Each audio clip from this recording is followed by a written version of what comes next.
نظر امام کرتے ہیں۔ ہم اہل عشق کا رشتہ ہے اس قبیلے سے جہاں کٹے ہوئے سر بھی کلام کرتے ہیں۔ اب آپ کے سامنے خطیب آل محمد حجت الاسلام والمسلمین جناب علامہ محمد حسن معصومی صاحب خطاب فرمائیں گے۔ بر محمد و آل محمد صلوات۔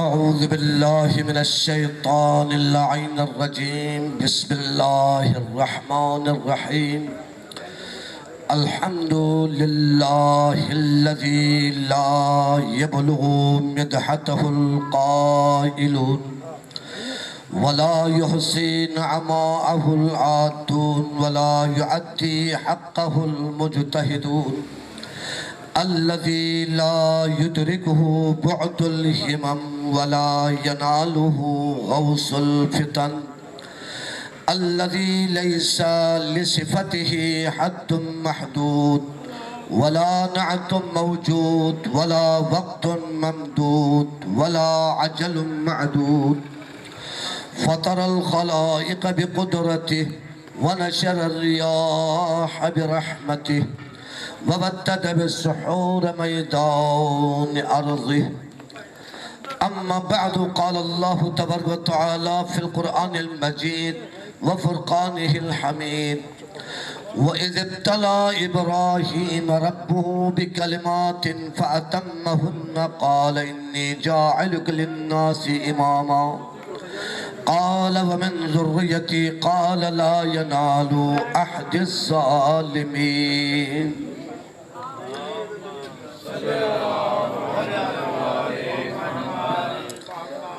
عزیزان محترم، رب العالمین بانیان مجلس محترم حاجی نذیر حسین صاحب، حاجی بشیر احمد صاحب، دیگر بانیان، ان کے رب العالمین توفیقات میں، رزق میں، ایمان میں اضافہ فرمائیں اور ذکر حسین برپا کرنے کے عوض میں ان کو دنیا میں بھی اور آخرت میں بھی اجر عظیم عطا فرمائے۔ حاضر محترم، آج کی اس مجلس اعضاء کے لیے سورہ بقرہ کی ایک آیت مبارکہ، اس آیت سے آپ لوگ مانوس ہیں۔ متعدد مرتبہ علماء اسلام سے، ذاکرین اعظام سے، حافظان قرآن سے، قاریان قرآن سے آپ نے متعدد مرتبہ اس آیت کی تلاوت آپ سن چکے ہوں گے۔ وَإِذِ ابْتَلَىٰ إِبْرَاهِيمَ رَبُّهُ بِكَلِمَاتٍ، اس وقت کو یاد کرو جب اللہ نے حضرت ابراہیم سے چند چیزوں کے متعلق امتحان لیا۔ ان تمام امتحانوں کے پرججات کو حضرت ابراہیم نے احسن طریقے سے حل فرمایا۔ ان تمام پرتجات کو حل کرنے کے بعد اس کے جواب میں اللہ نے ارشاد فرمایا، ابراہیم میں نے تجھے آزمانا تھا، امتحان لینا تھا، تم تمام پرچوں میں کامیاب ہو گئے۔ قال انی جاعلک للناس اماما، اب اس امتحان کے بعد میں اللہ آپ کو پرموشن دینا چاہتا ہوں۔ آپ سب سے پہلے حضرت ابراہیم منصب عبدیت پر فائز، اللہ کا نیک بندہ، اس کے بعد ترقی دیتے ہوئے اللہ نے نبوت کے منصب پہ فائز فرمایا، پھر مزید پرموشن دیتے ہوئے منصب رسالت پہ آپ کو اللہ نے عطا فرمایا۔ منصب رسالت کے بعد منصب خلت پہ آپ کو فائز فرمایا. اس کے بعد اب اللہ کے پاس فقط ایک ہی عہدہ تھا باقی تمام عہدے حضرت ابراہیم کو دے دیا. آخری جو عہدہ تھا وہ کیا تھا؟ امامت کا. امامت کا جو عہدہ ہے باقی عہدوں سے بلند عہدے کا نام ہے. جتنے عہدے بلند ہوتے ہیں اتنے اس بندے کی ذمہ داریاں بڑھ جاتے ہیں.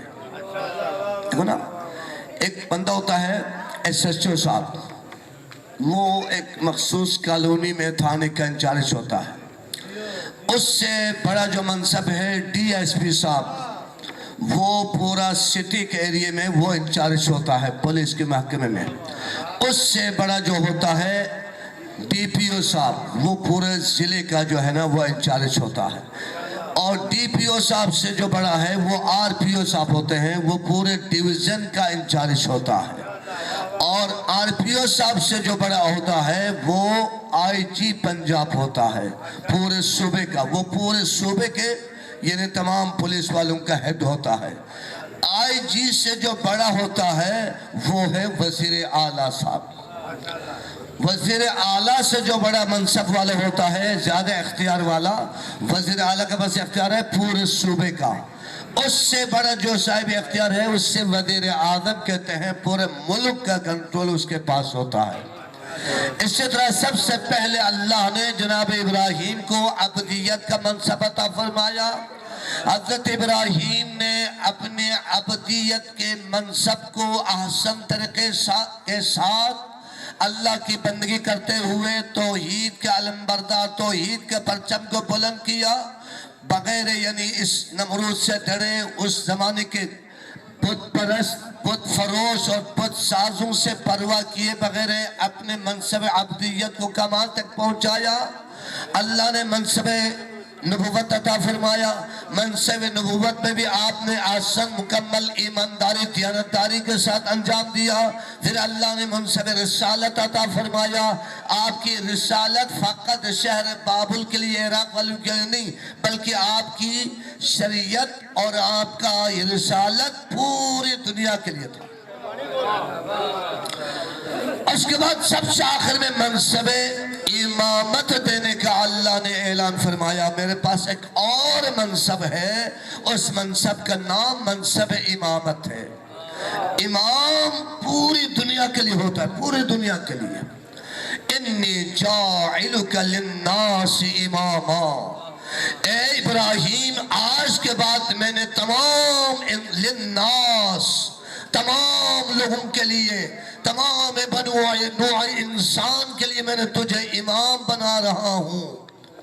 جب سب سے بڑے عہدے کا اللہ نے نام لیا، یہ عہدہ میں عطا کروں گا، اس عہدے پر، اس منصب پر تجھے فائز کروں گا، فوراً ابراہیم نے فرمایا قال ومن ذریتی. جب بھی کسی بندے کو کوئی چیز تحفہ مل جائے نا، بندہ کہتا ہے بھائی یہ میرا بیٹا ہے، اس کو بھی دے دو، میرے بچے کو بھی دے دو.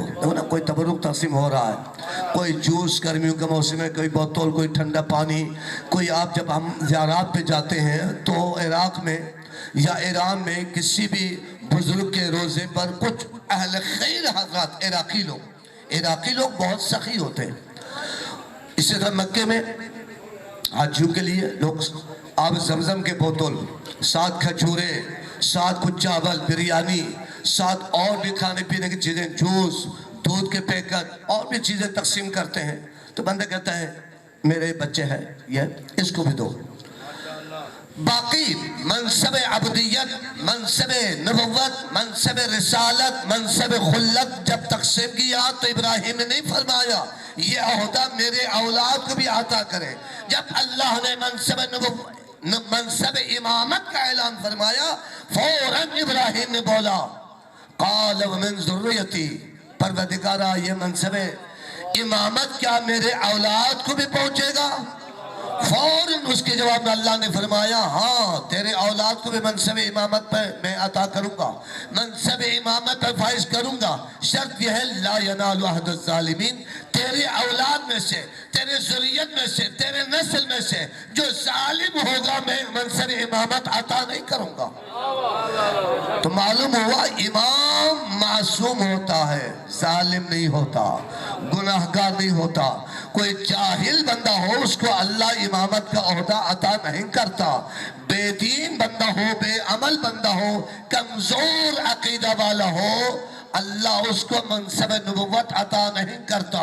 منصب نبوت اس شخصیت کو عطا کرتا ہے اس کے پاس تمام کوالٹی موجود ہو، تمام خوبی اور کمالات کا مجموعہ ہو، مشکل وقت آ جائے تو اپنے جان دین پر قربان کرنے والا ہو۔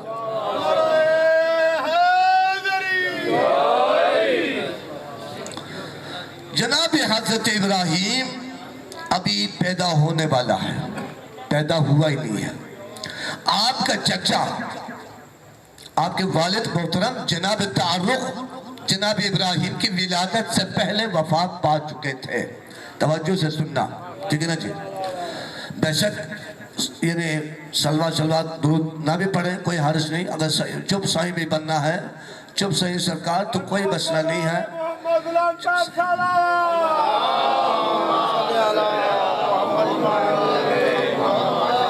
تو آپ کو آپ کا چچا جناب عزر نے، قرآن میں ذکر ہے، عزر نے پالا۔ اب مورخین اسلام کو یہ اشتباہ ہو گیا، غلطی ہو گیا، کیونکہ عرب میں بھی، یہاں پہ بھی، غیر عرب میں بھی دستور ہے چھوٹے کم سن بچے کو کوئی بھی بندہ پال لے اس کو باپ کہتا ہے، باپ، اور اس بندے کی بیوی کو ماں کہتا ہے بچہ، ٹھیک ہے نا جی؟ اب جو لے پالے بچے ہیں آج کل، ٹھیک ہے نا جی؟ اب ایک بھائی کا ہاں اولاد نہیں ہے، دوسرے کے پاس اللہ نے 8-10 اولاد دیے ہیں، تو جس کے پاس اولاد ہے وہ ایک بچہ جو ہے وہ اپنے دوسرے بھائی کو دے گا۔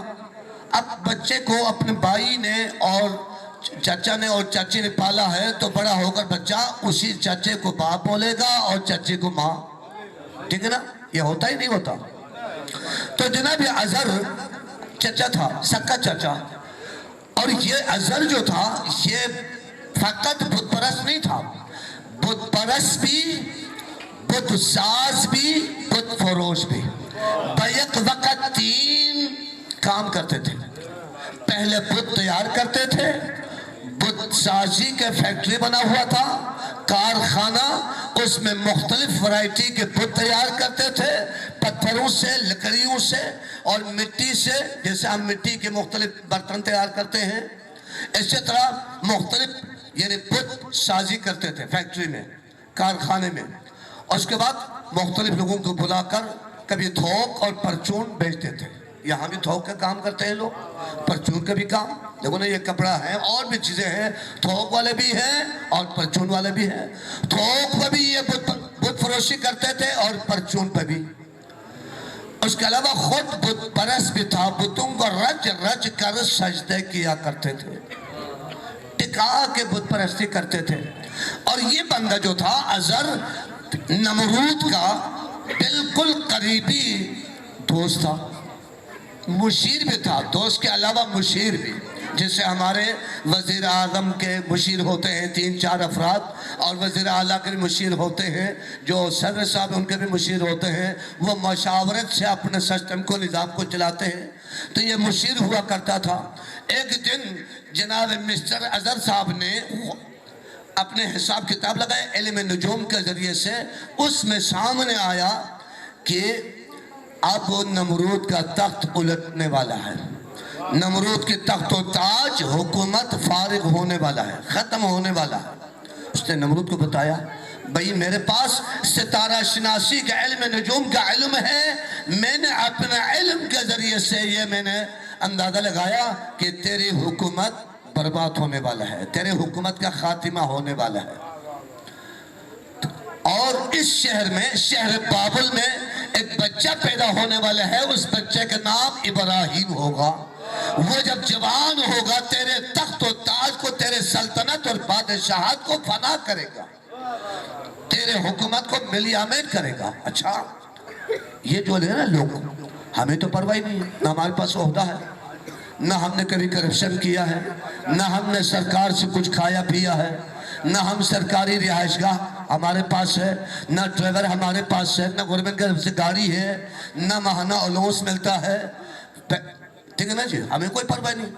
اب جن کے پاس یہ حکومت ہے ان کو ہر وقت ڈر لگتا ہے پتہ نہیں کس وقت ہماری حکومت چلے جائے، ہر وقت ڈر رہتا ہے، ہر وقت پتہ نہیں کیا بنے گا۔ مسٹر نمرود پریشان ہو گیا، لو جی اب میرا بستر گول ہونے والا ہے، کیا کریں؟ مشورہ لیا، اپنے مشورین کو بلایا، مشیرین تمام مشیرین کو بلا کر مشورہ لیا، بھئی کیا کرنا چاہیے؟ سب نے یہ کہا ہمارا مشورہ یہ ہے، وہ ابراہیم نامی بچے کو اگر آپ نے روکنا ہے تو جتنے بھی اس وقت شہر بابل، یہ کوفہ کے نزدیک شہر ہے، جو ظاہرین کربلا گئے ہیں، عراق گئے ہیں، کوفہ شہر کے ساتھ والے ضلع کا نام ضلع بابل ہے، لہذا یہاں تمام جتنے بھی عورتیں ہیں، سرکاری لیڈیز ہیلتھ ورکر جو ہے عورتیں، سرکاری اہلکار، تمام گھروں پہ تعینات کیا جائے، جو جو عورت حاملہ ہے ان پر ایک ایک خاتون کو مقرر کرے، اگر بچی پیدا ہو جائے، بیٹی یعنی لڑکی پیدا ہو جائے ان کو زندہ رہنے دو، اگر لڑکا پیدا ہو جائے فوراً سر قلم کرو۔ لیکن آج اس سے شہر بابل کے تمام مردوں کو عورتوں سے الگ کر دو۔ تفسیر آپ پڑھیں، آیت القلوب پڑھیں، قصص الانبیاء پڑھیں، تفسیر ہے، مختصر کروں گا میں۔ تمام مردوں کو عراق سے نکال دیا جائے تاکہ وہ بچہ دنیا میں نہ آئے، فقط عورتوں کو اپنے گھروں میں رہنے دو اور مردوں کو یہاں سے نکالا جائے۔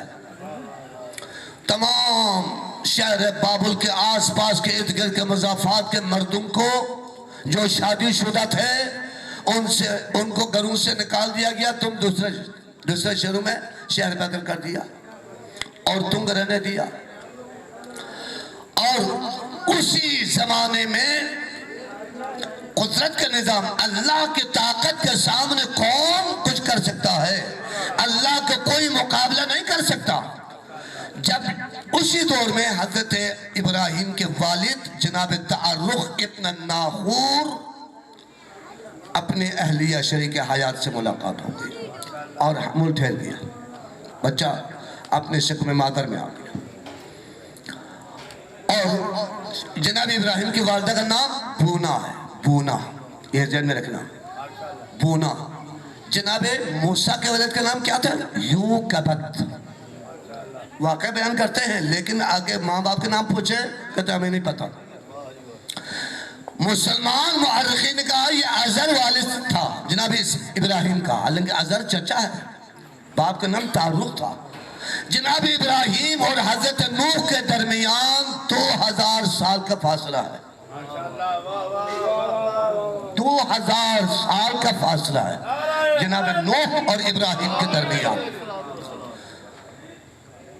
تو جناب حضرت بونا مادر حضرت خلیل اللہ امید کی حالت میں، اب ان کو پتہ چل گیا جو جو عورتیں حاملہ ہیں، سرکاری لیڈیز ہیلتھ ورکر اور سرکاری اہلکار خواتین ان پر تعین ہے، لہذا کسی وقت بھی کوئی عورت آ کر مجھے چیک کر سکتی ہے۔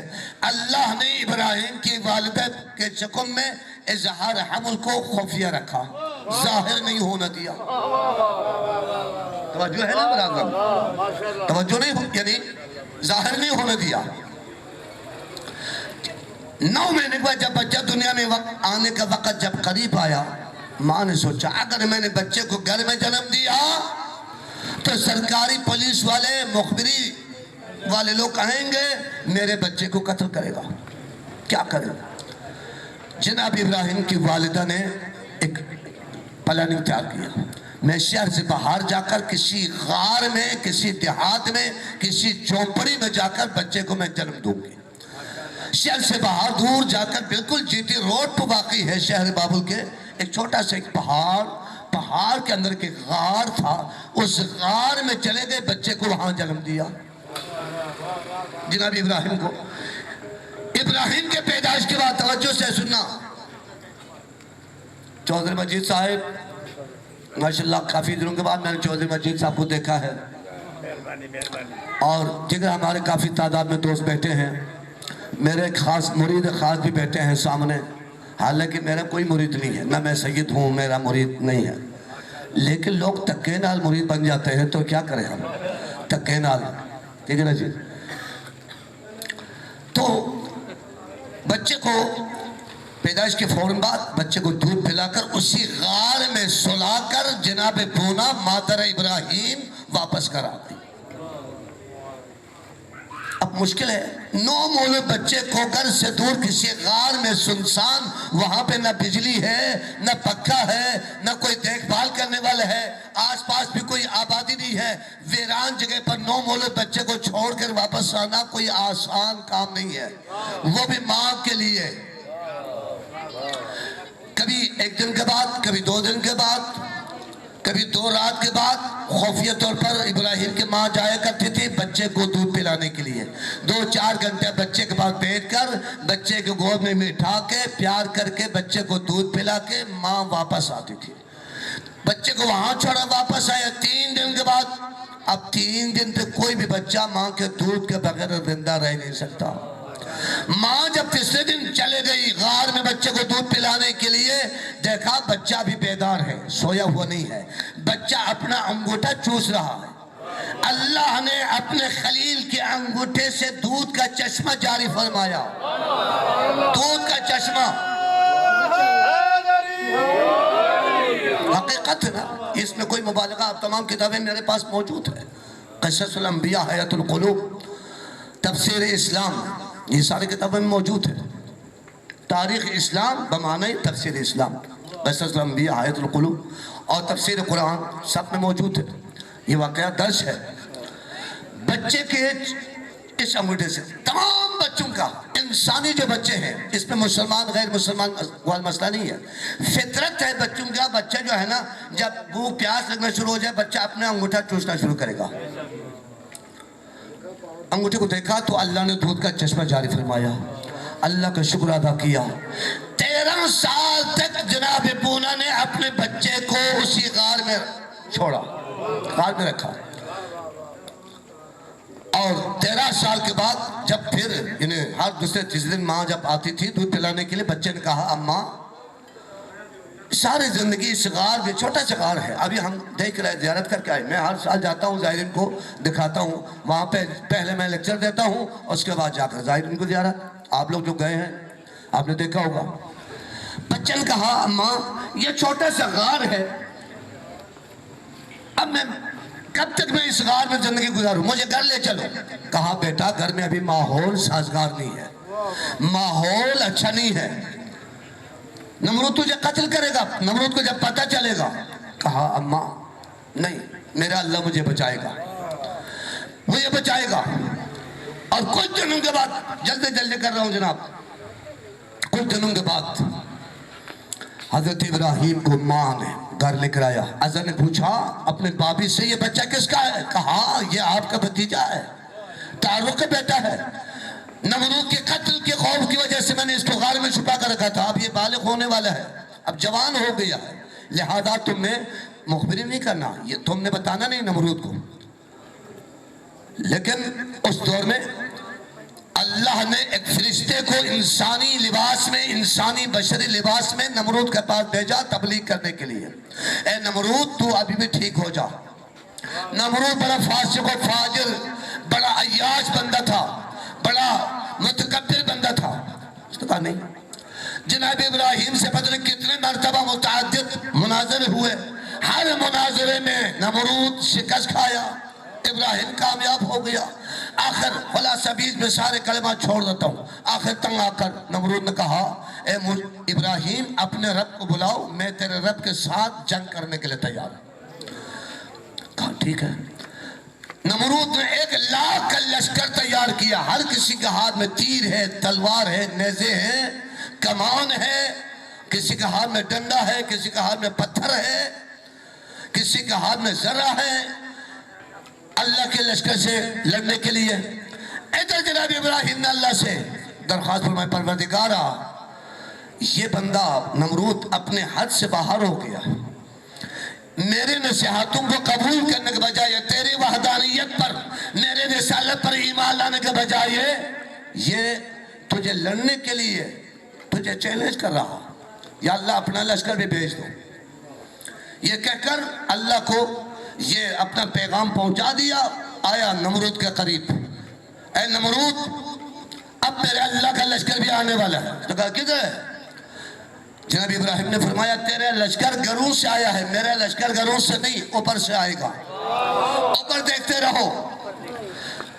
اوپر جب دیکھا اچانک بالکل سیاہ ایک بادل کی طرح بادل نمودار ہوا، جب قریب آیا وہ بادل نہیں تھا، مچھروں کا ٹولہ اللہ نے بھیجا، اتنے میدان لاکھوں کے تعداد میں مچھر بھیجا، چھوٹے چھوٹے مچھر ہوتے، اتنا کمزور مخلوق ہے مچھر، معاملے سے یوں کرے وہ مر جاتا ہے، اتنے لا تعداد میں اللہ نے مچھروں کا لشکر بھیجا۔ کیوں؟ وَلِلَّهِ جُنُودُ السَّمَاوَاتِ وَالْأَرْضِ، جو کچھ زمینوں میں آسمانوں میں ہے یہ سب اللہ کا لشکر ہے۔ کبھی کسی لشکر کو اللہ ابابیلوں کے ذریعے سے بنا کرتا، بھی مجھ سے پہلے پیشتر لشکر صاحب اشارہ کر رہے تھے، کبھی کسی کو پانی کے ذریعے سے، جناب نوح کے لشکر کو، نوح کے دور میں دشمنوں کو اللہ نے پانی میں ڈبو دیا، اور حضرت موسیٰ کے دشمنوں کو پانی میں ڈبو دیا، قوم عاد اور قوم سمود کو گرم ہوا کے ذریعے سے فنا کر دیا۔ اب نمرود کے لشکر کو اللہ نے فنا کرنے کے لیے، ہلاک کرنے کے لیے مچھر بھیجا، مچھر، ایک ایک بندے کو 10 20 مچھر نے لڑنا شروع کر دیا۔ تقریباً گھنٹہ 2 گھنٹے میں پوری کے پوری لشکر کو ملیا میں کر دیا، ہلاک کر دیا، ختم کر دیا۔ نمرود دیکھتے دیکھتے تمام نمرود کا لشکر فنا ہو گیا، کلہ نمرود رہ گیا، نمرود بھاگ گیا گھر سے، گھر کی طرف بھاگ گیا، اندر جا کر کنڈی لگایا، تمام کھڑکیوں پر بند کر دیا، پردے لگا دیا تاکہ اندر کوئی مچھر آئے نہ، مجھے ڈنگ نہ مارے، مجھے ہلاک نہ کرے۔ مگر ایک مچھر اس کے پیچھے کیا، ایک مچھر اندر نمرود نے کمبل پہن کر لیٹ گیا، وہ مچھر نمرود کے سر میں بالوں کے درمیان چلا گیا، جب لیٹ گیا وہ مچھر کبھی یہاں پر ڈنگ مارتا ہے، کبھی پیشانی پر، کبھی ناک پر، کبھی آنکھوں پر، کبھی چہرے پر، آخر وہ مچھر نمرود کے ناک میں گھسا، گھستے گھستے اندر سے دماغ میں چلا گیا، دماغ میں جا کر اس نے ڈنگ مارنا شروع کر دیا، اور جب نمرود کو تکلیف ہوتا تھا اپنا جوتا اٹھا کر مارتا تھا۔ اللہ نے فرمایا ابراہیم دیکھو میں نے اپنے دشمن کو اپنے اس کے جوتے کے ذریعے سے میں اس کے سر پہ مروایا۔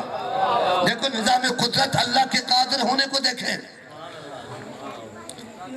جب اپنا جوتا مارتا تھا سر پہ تھوڑا سا اس کو سکون ملتا تھا، پھر نوکروں کو بلایا، کنیزوں کو بلایا، بھئی باری باری کے ساتھ میرے اوپر جوتے مارو۔ جو جوتے کھانے کے اہل ہوتے ہیں اللہ جوتے مروا دیتے ہیں۔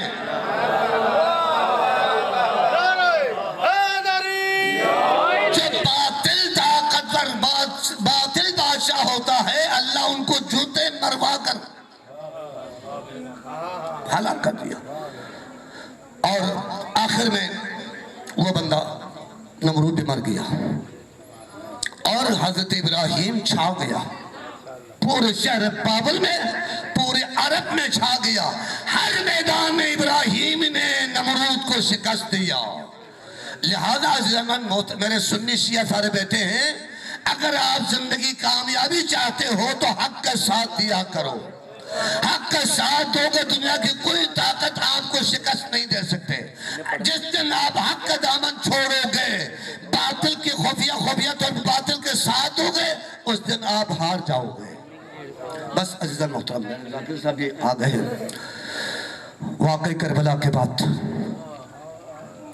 اسارا یہ آل محمد سب کو معلوم ہے، شیعہ سنی سب کو معلوم ہے، بچوں کو بھی خواتین کو پتہ ہے، محدود خواتین ہیں، بچیاں ہیں، مردوں میں سے فقط امام سجاد ہے، امام باقر اس وقت 3 سال کا ہے، فقط 3 سال۔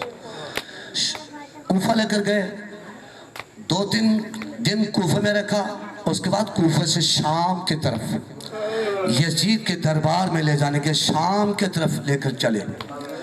شام اور کوفہ کے درمیان اس وقت آبادی بہت کم ہوتے تھے، اب آبادی کچھ نہ کچھ ہے، مختلف مقامات پر چھوٹے چھوٹے قصبات ہیں، مارکیٹیں ہیں، کچھ ہوٹلیں ہیں۔ اس وقت بالکل ریگستان، سنسان، بے آب ہو گیا، دور دور تک پانی کا نام و نشان نہیں ہے، کوئی آبادی نہیں ہے۔ شام کے قریب ایک شہر آتا ہے بعل بکہ، بعل بکہ، کتابوں میں تاریخ میں پڑھے۔ بعل بکہ کے قریب جب پہنچے، شام ہو گئی، رات کی تاریکی۔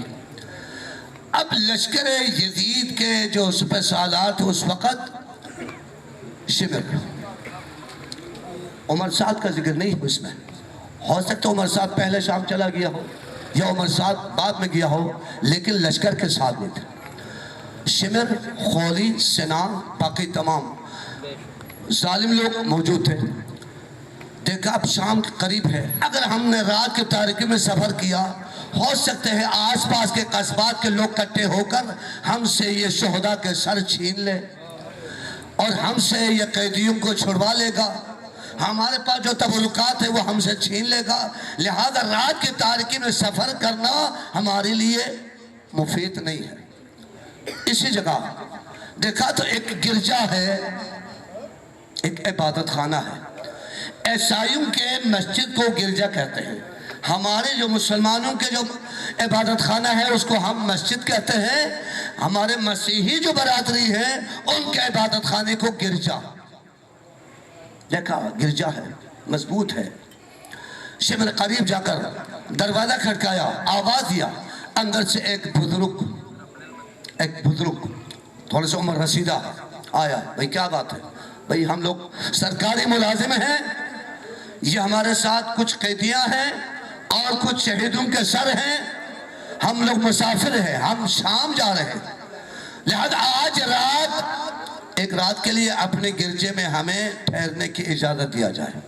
اس نے کہا تمہارے نفری زیادہ ہے، ہمارے پاس جگہ کم ہے، لہذا جتنے تمہارے پاس سپاہی ہے تو باہر انتظار کرو، یہ جو شہیدوں کا سر ہے اور قیدی ان کو اندر بھیج دو۔ تمام اسارہ آل محمد کو اس گرجا میں بھیجا، بڑا حال تھا۔ اس راہب نے، عیسائیوں جو پادری تھا، اس نے اسارہ آل محمد کو، اسیروں کو اس حال میں بٹھایا اور تمام شہیدوں کے سروں کو نیزے پہ آویزان ہے دیوار کے ساتھ کھڑا کر دیا۔ ساشمن نے کہا یہ جو سب سے بڑا جو سر ہے اچھا نیزے پر، بلند نیزے پر، یہ سب سے قیمتی ہے، اس سر کے عوض میں یزید سے میں 10,000 انعام حاصل کروں گا، لہذا اس سر کے ہاتھ حفاظت کرنا ہے، اگر یہ گواچ گیا، یہ گم ہو گیا تو ہم یزید کے انعامات سے محروم رہ جائیں گے۔ اس نے تمام سروں کو دیوار کے ساتھ رکھ دیا، امام حسین کے سر کو اندر کمرے میں بکسے کے اندر چھپا کر رکھا۔ ابو سعید شامی کہتا ہے میں بھی اس لشکر یزید میں شامل تھا، نے دیکھا کہ آدھی رات کو وہ راہب کہتا ہے میں ساری رات عبادت کیا کرتا تھا، جس کمرے میں سر حسین رکھا تھا اس کمرے کے اندر یکدم رات کی تاریکی میں روشنی پیدا ہو گیا۔ میں حیران، بھئی اس وقت یہ بجلی تو آپ ہی جاتے، اس وقت بجلی کا نام و نشان نہیں، نہ میں نے کوئی دیوا جلایا ہے، یہ روشنی کہاں سے؟ ہر طرف دیکھا، دیکھتے دیکھتے اس نے چھت کے طرف دیکھا تو چھت بھی شگافتہ ہو گیا۔ کتاب کا نام ہے دمعۃ الثاقبہ، علامہ محمد باقر بہبہانی کی کتاب دمعۃ الثاقبہ، جلد دوم سے میں پڑھ رہا ہوں۔ چھت شگافتہ ہو گیا، وہ حیران ہے، یہ سر ہے، ایک بندے کا سر ہے اور یہ روشنی پورے یعنی گرجے کو اس نے روشن کر دیا۔ اتنے میں کہتا ہے مجھے حاطف غیبی کے طرف سے آواز آیا اے راہب، اے پادری، اپنے آنکھیں بند کر لو، دختران انبیاء آج حسین کے سر کی زیارت کے لیے آ رہے ہیں۔ روایت میں یہ جملہ موجود ہے۔ وہ کہتا ہے میں نے اپنے سر پہ چادر ڈال دیا، تھوڑی دیر کے بعد جب میں نے دیکھا تو کمرے میں بالکل رونے کی آواز، کوئی خاتون میں نے دیکھا، محسوس ہوا کہ آسمان سے ایک اماری اتری ہے، اماری کے اندر سے چند مستورات برقع پوش پردہ خواتین اماری کے محمل کے اندر سے باہر آئی، اور ہر ایک نے حسین کے سر کو باری باری کے ساتھ گود میں لے کر چومنا شروع کر دیا، ہر ایک نے رونا شروع کر دیا۔ وہ پادری کہتا ہے مجھے پتہ نہیں چلا یہ خواتین کون ہیں، کہاں سے آئے ہیں، یہ سر کس کا ہے۔ تھوڑی دیر کے بعد میں نے دیکھا ایک اور خاتون سب سے آخر میں محمل سے اپنے پاؤں باہر رکھا، آتے ہی السلام علیک یا غریب الام، السلام علیک یا شہید الام، السلام علیک یا مظلوم الام، السلام علیک یا غریب الام۔ اے میرا غریب بیٹا حسین، میرا سلام، اے میرا مظلوم بیٹا حسین، اے میرا شہید بیٹا حسین، اے میرا پیاسا بیٹا حسین۔ رونا شروع کر دیا، میرے آنکھوں کے آگے پردہ حائل ہے، مجھے کچھ نظر نہ آیا۔ میں نے پوچھا کون لوگ اس اللہ کا واسطہ تم بتاؤ، جناب ایسا روح اللہ کا واسطہ، مادر ایسا جناب مریم کا واسطہ، تم بتاؤ تم لوگ کون ہو۔ ایک خاتون نے بولا اے پادری تم نے نہیں پہچانا، یہ جناب امّا حوا ہے، یہ جناب حضرت آسیہ ہے، یہ جناب خدیجہ کبریٰ ہے، یہ جناب حاجرہ ہے، یہ جناب خدیجہ ہے۔ یہ سب سے آخر میں جو بین کر رہی تھی نا، حسین کے سر کو گود میں لے کر نوحہ پڑھ رہی تھی، یہ حسین کے ماں ہے۔ یہ کہہ کر آہستہ آہستہ وہ خواتین چلے گئی۔ راہب کہتا ہے میں نے نہیں پہچانا یہ حسین کون ہے۔ میں نے فوراً دیوا جلایا، روشنی کے کمرے کے اندر سر امام حسین کو بکسے سے نکال کر گلاب کے پانی سے غسل دیا۔ غسل دینے کے بعد پاک اور صاف سفید کپڑا بچھا کر سر حسین کو سامنے رکھا۔